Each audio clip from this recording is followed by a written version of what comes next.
There's been times when you get those heads nodding and that eye contact, and you think as a speaker, okay, I'm making my mark, I'm hitting the points and people get it.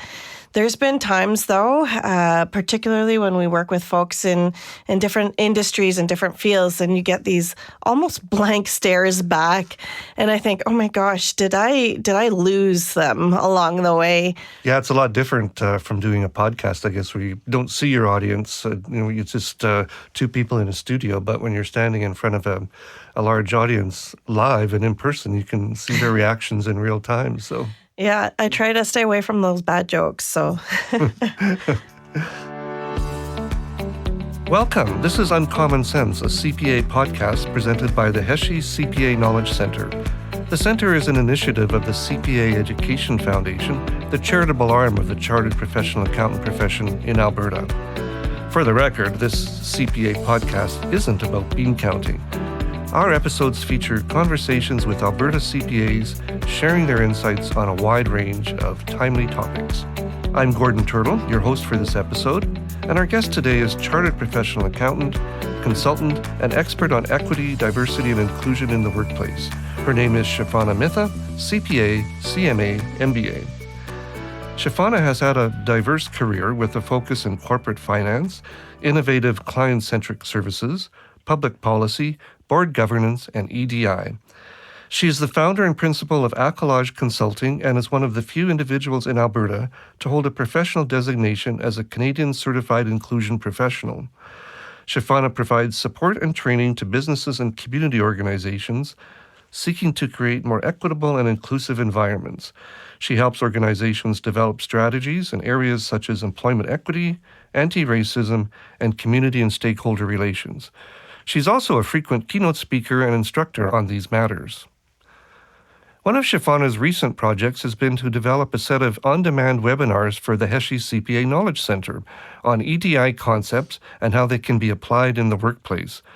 To watch these webinars, go to cpaalberta.ca/foundation, then click on Heshi CPA Knowledge Center in the right-hand menu. I'll provide that information again at the end of this episode. Shafana has joined us today to share some of her insights and perspectives around equity, diversity, and inclusion. Thanks for being here, Shafana. Thank you, Gordon. I have to start with a question about your own career. You've established a reputation as an expert in the area of EDI, equity, diversity, and inclusion. But I have to say, that seems like a rare career move for a CPA. So how did you, as a trained accountant, move in that direction? And how has your CPA designation helped you build such a successful career in this area? That's a good question, Gordon. I have had quite the diverse experiences, and I started the first half of my career working in leadership positions in areas of corporate finance. I aligned my financial background with other critical areas as I started to gain different knowledge areas in business, such as strategic planning and reporting, board governance, building business cases for specific programs. And then I quickly realized that there was one common denominator in all of the work that I did, and that was people. And so I started to develop that passion in applying different principles of EDI into how I worked and led my teams, into various practices, from recruitment practices, understanding the different needs of my team, leading inclusively through my practices, and removing different barriers and processes that we had. And so with that, I realized that creating that employee value proposition was a critical part of the success of any organization. And so it was a space where we focus on having people belong, creating the best of themselves, where they can create an environment of trust, of respect, of safety, and ultimately a desire to want to support one another's success in the organization. I still rely on some of these subsets of finance and everything that I do. Of course, when I look at the work that I do, there's a lot of focus on data and data analytics. And so data analytics is a large part of my work, and understanding the policy and process development side really helps me to be able to see where I can look at things through an equity lens and start to enhance the various principles and practices that organizations have. And as an entrepreneur, understanding my finances impacts my business in terms of where I want to grow and move my business to as well. And so, the work that I've done as a CPA is embedded in everything that I do, from strategic planning to financial impacts to looking at where do we move this forward to with other organizations. Wow. So was there like an aha moment and you decided to kind of shift gears and move into the EDI space? Or was it more of a gradual realization that this is where you wanted to go? Intrinsically, I would say it was a gradual realization. I think that you get the best out of what you need to do based on how you work with the folks that you're supporting on a day-to-day basis. So that was something that, gradually became a part of the work that I did as a leader. But essentially, when I was working on board governance, there was specific practices and policies that I was putting in place that really aligned with EDI principles. And so at that moment, I decided to do my MBA. And when I did my MBA, I really focused on workplace culture, workplace inclusion, and looking at how do we continue to support organizations so that you get the best out of folks. And when I did that, an opportunity came up to focus on the very first equity, diversity, and inclusion policy and program for the government of Alberta. And things just aligned, and I had the opportunity to lead that. And there was so much that I learned through that process because we were supporting 28,000 employees. It was a huge workforce across Alberta. And the insights and learnings that we got, both from the leadership level as well as from the grassroots to make this change and to make this movement happen within the organization, was significant. And I have not turned back since. I've got to implement all my financial learnings as a CPA into the everyday work that we deliver on for organizations. That's interesting. When I introduced you, I didn't mention the letter B that you've added to the term EDI in your work. That B stands for belonging. What do you mean by the word belonging as it applies to equity, diversity, and inclusion in the workplace? That's a fantastic question, Gordon. Belonging is a critical outcome of what you receive when you're investing in equity, diversity, and inclusion in the organization. So when I ask you, how would you define fitting in? What would some words be that come to your mind? Oh, gee, I don't know, feeling comfortable, accepted, part of the team, feeling like I fit in, and feeling like my ideas have value to the organization. That's an interesting perspective. And every person and every organization that I ask that question will have a very different perspective that comes up. And a lot of folks talk about belonging as that ability for one to actually bring their whole selves to the organization without feeling that they actually do need to fit into a box, that they need to conform into the organization's culture or values. And so it's when individuals feel a sense of psychological safety where they're able to share their perspectives freely and not feel like they need to self-censor their perspectives out of fear of how other folks may respond to them. And so belonging is something that you can actually measure, and you can measure it through employee engagement surveys and assess based on where folks are feeling in terms of their needs being met within an organization. And it can actually share a story of where the organization is at in terms of how inclusive is the organization. Are people feeling respected? Are they feeling valued? Are they able to bring their best selves? Are they being heard when their perspectives are being shared? Are they being asked to share their perspectives even? And so all of these pieces together create an environment where people feel that they can belong. And a lot of organizations actually ask, well, what should our targets be set at when we want to talk about belonging? And I often think of, well, where would you like to see it at? And most organizations will say, well, we want 100% of folks to feel like they belong within this organization. And so that's always a great benchmark to set.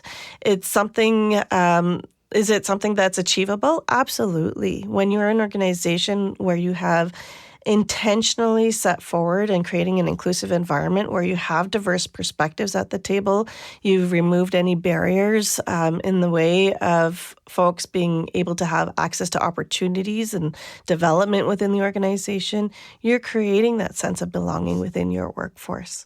So belonging isn't about, as you say, changing yourself or being someone who you aren't in order to fit in. It's the exact opposite of that in a way. It's about being your authentic self and the organization accepting you as you are and valuing what you bring. You got it 100%. Absolutely. Well, so why is it important for employers and organizations to work toward that sense, having that sense of belonging in their organization? Like, why bother if people are fitting in and they're getting the job done? Why is belonging important to the organization? I mean, if they're fitting in and getting the job done, that doesn't necessarily mean they're going to stay. That means that they're just coming to get their day-to-day mechanical things completed, their tasks out of the way. Some people may not feel that anything needs to be done within an organization's culture or workplace. They're content with where they're at, and they're happy to continue on. But a good chunk of folks that are working in your organization want a workplace culture that's not going to be rigid, that's going to be inviting of their diverse perspectives, of their diverse needs, and make people feel safe and comfortable to truly be themselves within the organization. And so folks, when you're creating that environment where you feel that you belong in their psychological safety, people will not self-censor then. They will actually share their perspectives. And organizations actually have 33% better supports in terms of decisions that get made as a result of people not self-censoring. You get incredible perspectives that can actually make your project better, more innovative. And then you're not feeling disengaged or disconnected with your team as a result of that. You have better attrition as an organization, great talent within your team. They're not jumping ship and leaving for their competitors that may have a better sense of belonging within their organization. And they're able to create an environment that works for the folks that are working there. And so creating a culture that aligns with the values of the folks that are working there becomes an important part of moving forward as an organization where you can get the best of the folks, where they can be authentic, they can be true to themselves, and be engaged in the organization as a whole. Can you think off the top of your head of a hypothetical example of where someone has trouble feeling that sense of belonging? Like what causes that problem for them? Yeah, absolutely. I can think of a couple of examples. So one example is if an individual is bringing in their perspectives, they're doing their best in the organization. Their supervisor may have a couple of folks that they're giving all the great projects to get more capacity building. Their supervisor, I mean, in any workforce, it's really difficult for leadership to actually take the time to build capacity within your team because you're always going at 1,000,000 miles a minute. And so for those folks that do great work, they get rewarded with more work, more opportunities, more ability to do various projects that can continue to expand their repertoire of experiences.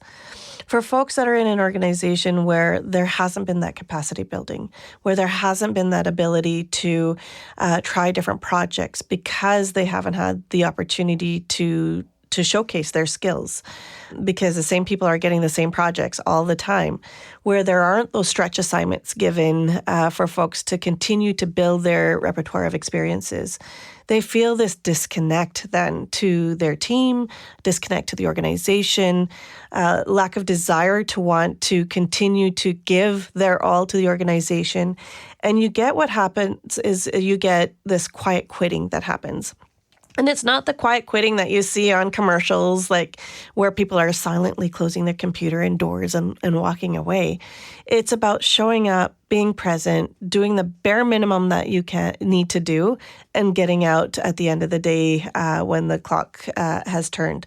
And so it's really about how do you get the best out of people when you're investing the time, the supports, developing capacity, so that everyone has opportunity to flourish and not just the handful of folks that you've picked and chosen within your teams to move into the organization.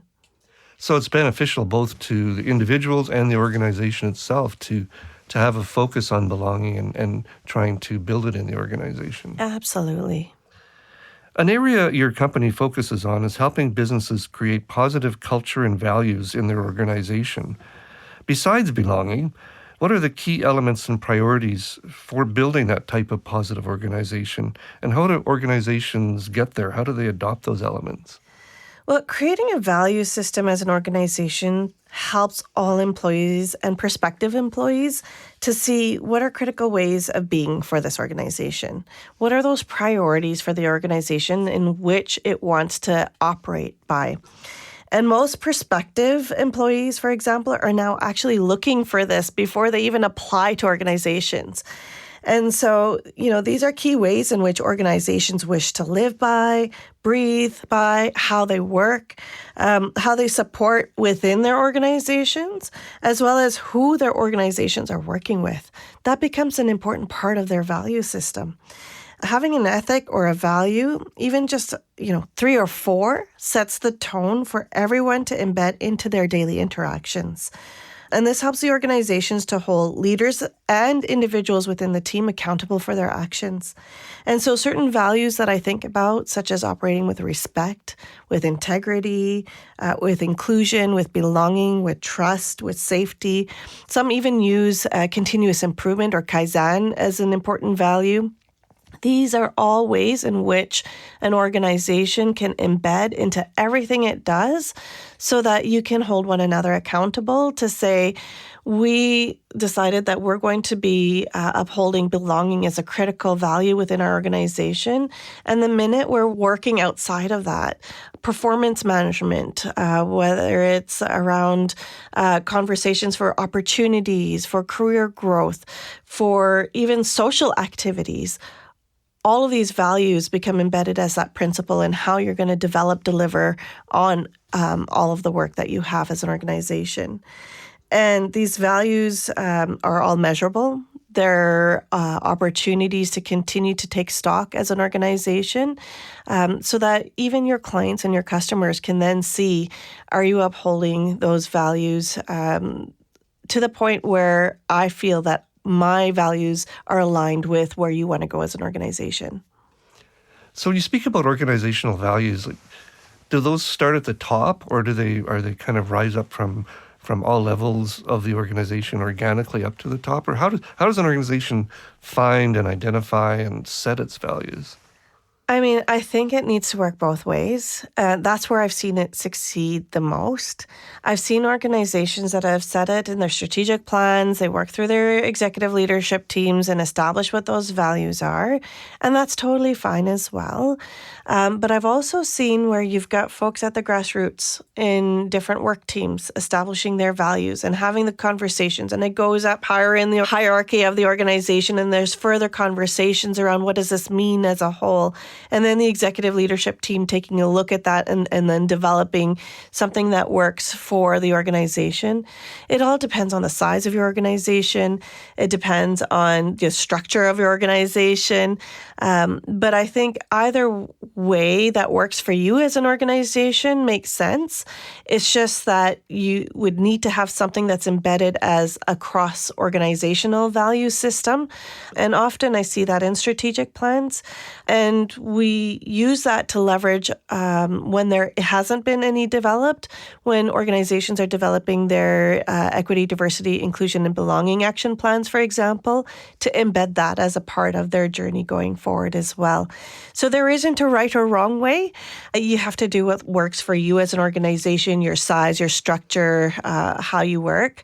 But it's critical to have that as kind of that North Star to guide the organization in the various decisions that get made, including development of policies and processes, for example. So in this podcast, we've been talking about the impact of the whole work from home phenomenon in this post-pandemic era, the impact of that on organizations. Do you think that the whole work from home thing, with so many people going into the office 1 or 2 days a week, if that, maybe never, is that affecting the ability of an organization to live up to and maintain and disseminate its values to the organization? I don't think it does, actually. I think, in fact, aligns with it, especially if trust, for example, is a value that you have as an organization. Trust in your team, trust in your employees to be able to get their work done if they're working from home, as an example. It's amazing how so many organizations have embraced that. They've learned through the pandemic that this is something that's worked for their team, and they've continued to move forward with that. For other organizations where it's not imperative for their teams to have to be in the office, by bringing folks back to the office without kind of looking at the lessons learned from the pandemic, it's actually caused a lot of organizations a lot of turnover. Mm-hmm. And the reason why is because that trust that was intrinsically put into place because people were forced to work from home, where they saw that there was incredible value in the work that people were producing from home, that was discounted or not taken into consideration in terms of the going forward policies that had been developed. Folks decided to go to competitors or other organizations that were willing to trust in them to be able to deliver on what they needed to do. And so the values piece becomes important in terms of how you operate in your day-to-day as well. And if you're sharing that you want everyone to be back in the office when there isn't a full requirement to be back in the office 100% of the time, you're showing that trust isn't something that you believe in when it comes to the folks that you're working with. And people see it, they feel it, and decide that they need to find an organization who has a value system that aligns for them. You know, Shafana, I've heard you speak about applying an EDIB lens to processes as seemingly mechanical as financial systems and payroll and that kind of thing. Can you talk about how that EDIB lens can be applied to those kinds of processes? You know, it's interesting, Gordon. A good chunk of my career was in financial policy and processes type of roles.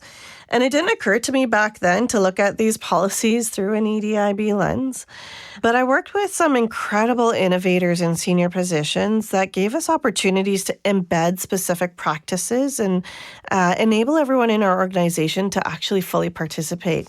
So some examples were around expense reimbursement processes.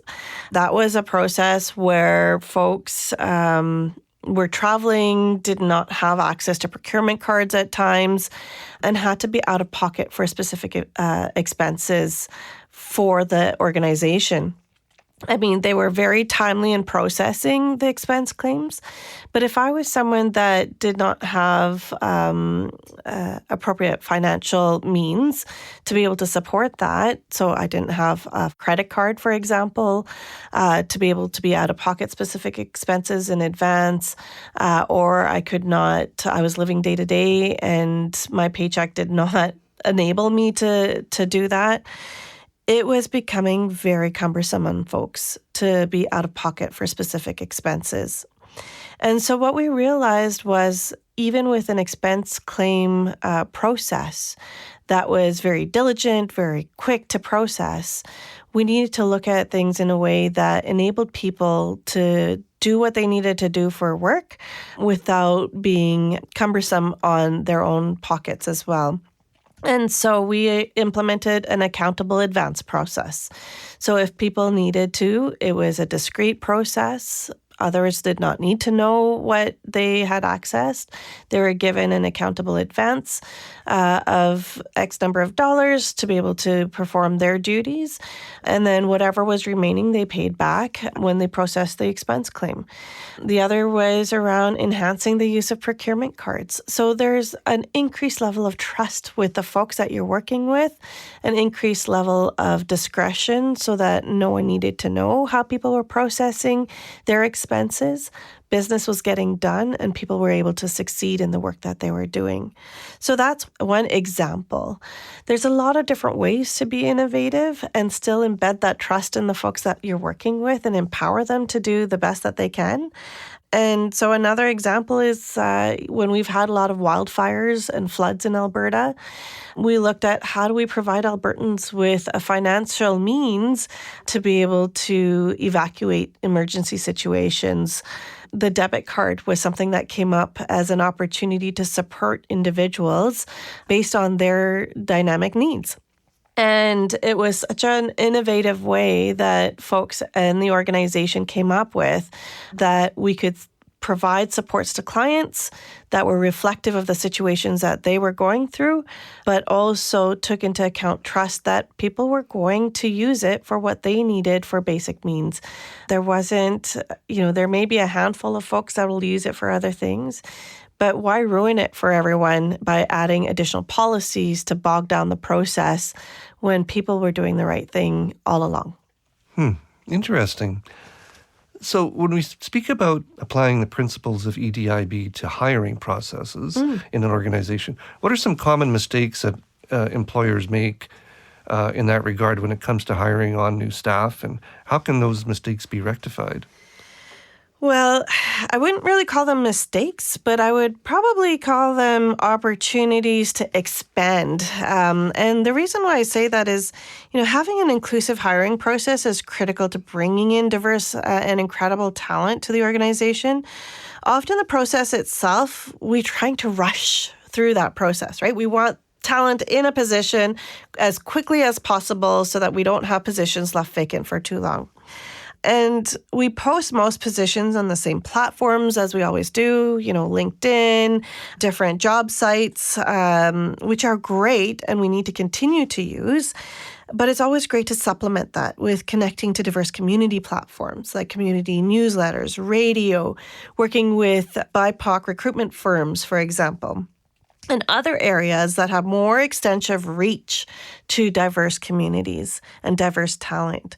So it not only brings the qualifications that you're looking for to the organization, but also various diverse lenses that can supplement those qualifications that you've requested as well. And often we start to kind of think about certain processes as ways that we've handled things every time we do a recruitment. So interviews is another great example. When interviewing, you've got folks that are already nervous about the process before coming into the interview. So why not look at options on getting the best out of that person by providing questions even in advance of the interview so that you're not necessarily testing how they answer the question, but you're actually testing how they responded in specific situations based on their own experiences. Sometimes we also get so impatient in questions and don't recognize storytelling that comes out of the interview process, various situations that people have been through. And the answer is hidden within that story, but actually taking the time to hear that. We've got folks that come from Indigenous communities, from Southeast Asian communities, where storytelling is a big part of the culture in which they've grown up in. Taking that time to hear where that story is coming from and the outcomes of that story helps you to determine if that individual is really well suited for that position based on the experiences that they've had as well. And so there is always opportunity to be more open to diverse ways of bringing talent to the organization with diverse teams on the hiring committees, removing biases through that process, being open to learning new approaches and learnings from talent, and bringing talent to the organization from various communities that you may not have at your workplace or in your organization or in your individual team that you can really benefit from. So in no way does recruitment of diversity negate merit. No way does it negate the qualifications that you're looking for, but it supplements it with strength of diverse experiences that can take your organization to new levels based on the learnings of what other individuals have gone through. Those are incredible insights and, so many excellent tips in there for people to keep in mind and ideas to apply. In your work, in your day-to-day work, are you finding that a lot of organizations are incorporating those approaches, or is there still a lot more work to do in that?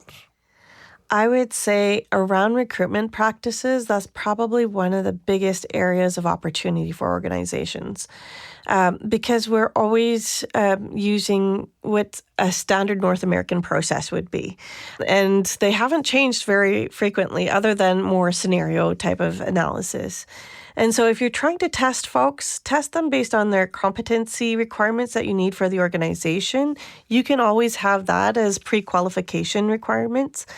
But everything in terms of where you're sourcing individuals to apply to organizations from, to where you're posting, where your understanding of the qualifications are, understanding if there's specific parts of the qualifications you've requested that are nice to have or must have, being able to determine if there's certain pieces that are just fitting around specific individuals within your organization, or is it what you actually need for specific postings that are going out there. So understanding where your job descriptions are at is a critical opportunity for organizations, as well as the ability to have interviews and conversations that make sense for folks. So whether it's giving out questions in advance or whether it's about having questions that actually align with how people will experience the position, becomes a very different perspective. It's no longer about what are your strengths and weaknesses.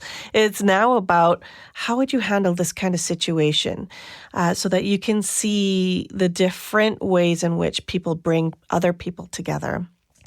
What I would also say is being inclusive means you're bringing diverse perspectives in the interview panel and hiring committee as well. Yeah. It's not just one person that's now interviewing and making that decision. You've got diverse set of perspectives now of people from different backgrounds, of different experiences, different ages, bringing in that refreshed lens that will then remove bias through that process as well.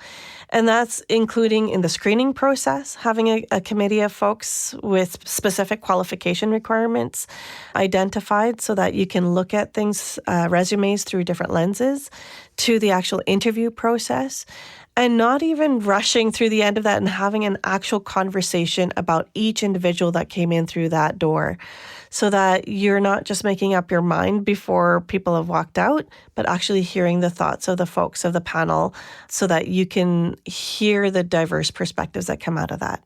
Wow, that's all so relevant and important these days, I think, for any organization. I want to shift gears a bit and ask you a couple more personal questions, if that's okay. You bet. First, has there ever been like a mentor or a coach or maybe a colleague at some point in your career who made a huge or particularly profound impact on the direction or nature of your career? And if so, can you talk about that? You don't need to mention any names, unless you want to. Oh, if I was to mention names, honestly, my list would go on and on and on. And the reason why is I always like to keep mentors in my life at different points in my life that will support me where I am within my life. And so at any point in time, I'm experiencing different things at a different point of journey within my life. And so they will change as life moves forward, as I move different career paths, different trajectories, and experience different things. But the one thing that has been a constant with the different mentors that I've had in my life is that they have consistently been authentic in allowing me to be my best self, which means that they don't try to make me or change me to make me fit into a mold of any specific type. That doesn't work for me. And they look at helping me to navigate and create a space where I can then advocate for myself and give me that agency. And so what I love about each mentor is that they each could see my potential, help me to see what I can do with my potential. And if they were my boss at that point in time, their hope and aspiration was to see me go beyond my role in 2 to 3 years. And so they provided me the support to be able to do that and not hang on to me. And those are the bosses that I tended to follow from place to place, because I knew that not only did they have my back, they operated in a way that was inclusive to my needs. I felt like I belonged within their team. I could feel that connection, and I was able to replicate that with the teams that I worked with as well. And those are the best kind of mentors, because they see you for who you are. They help you to build your capacity, but they're there for a specific point in time, and then they help find you another mentor or coach or someone in your life that will help you navigate the next step. And they've been phenomenal in my past. I wouldn't be where I am today had it not been for all these incredible mentors I've had in my life. So yeah, that's kind of an eye-opening concept. Mentors aren't only beneficial to a person in the first 2 or 3 years of their career, but through the entire range and time of their careers. Absolutely. And I can see myself having a mentor even when I retire, to navigate that part of my life. And so I think that having a mentor in your life, having multiple mentors in your life, really helps you to kind of navigate and see where your personal blind spots are, but also help give you that agency to make whatever changes you need to do, but also be your best self wherever you're at. Well, thanks for that. And another question I wanted to ask you is, you've set up your own company with a focus on EDIB. What have you learned by doing that type of consulting work? And have you seen things that have surprised you, either in a positive or negative way? Yeah, what's been positive is to see that every person and every organization is at a very different place in their EDIB journey, and that's totally okay. The work is not a race. It's never done. There's always something new to learn. There's always new things that I learn and share with other organizations. It's really about meeting the organization where they're at and helping to support each organization along in their journey. And so bringing in foundational learning has been so critical as a first step for all organizations that I've worked with. It's made a meaningful impact for them and a positive step in that direction. I love seeing that each organization that I've worked with has made EDIB an opportunity for continuous improvement within their organizations. And they continue to celebrate their learnings and achievements and want to continue to learn some more. And a lot of organizations, when I started this journey, there was some organization that said, we need to kind of do this as a check in the box, as a compliance piece. And at first, you get kind of thrown back and think, I don't know if this is the right step for you. But what I've seen for organizations that even use it as a compliance step is that they've continued that journey going forward. It's a great place to start wherever you need to start. And so it's not a matter of saying, well, you have to do it in a specific way, otherwise you're not going to be successful. It's about meeting clients where they're at in their journey and helping to support their journey going forward from there. So if it's about, I just want to start it as a learning and development journey within their teams, great, let's start that. If it's about we want to get an understanding or an assessment of our policies, processes, create more equities, and to actually have conversations as an entire organization to learn about where are their gaps as an organization, fantastic, let's start there. If we just want to use this as a compliance to get grant funding, okay, let's start there. It's about meeting people where they're at and moving forward from that perspective so that you can create sustainability as an organization, because that's where it's really critical in creating that space where you're going to attract, engage, retain folks. When you create that sustainability and you build that trust within not only your team and the folks that are working within your organization, but the customers and clients that you're supporting at the end of the day as well. So that's been a great learning for me. Well, it makes so much sense. I think of an organization I was with, and when that organization started on its EDIB journey, it was all kind of a compliance thing. I guess this is something we need to do. And at least that's the way I kind of thought of it. And then once we got into it, I began to realize, wow, this is important for so many reasons. And, you learn about the nature and the depth and the scope and complexity of it all. And so it becomes much more than a check the boxing. It becomes a whole way of thinking. So. Absolutely.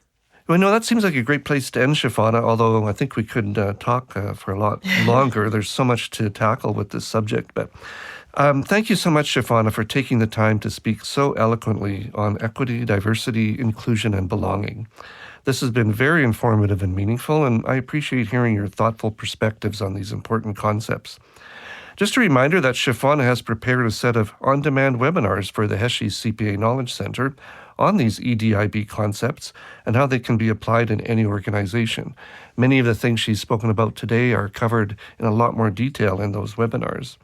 To watch the webinars, go to cpaalberta.ca/foundation and then click on Heshi's CPA Knowledge Center in the right-hand menu. Thank you again, Shafana. It's been great having you here. It's been a real pleasure. Thank you, Gordon. The Uncommon Sense podcast is presented by the CPA Education Foundation and funded by the Heshi CPA Knowledge Center.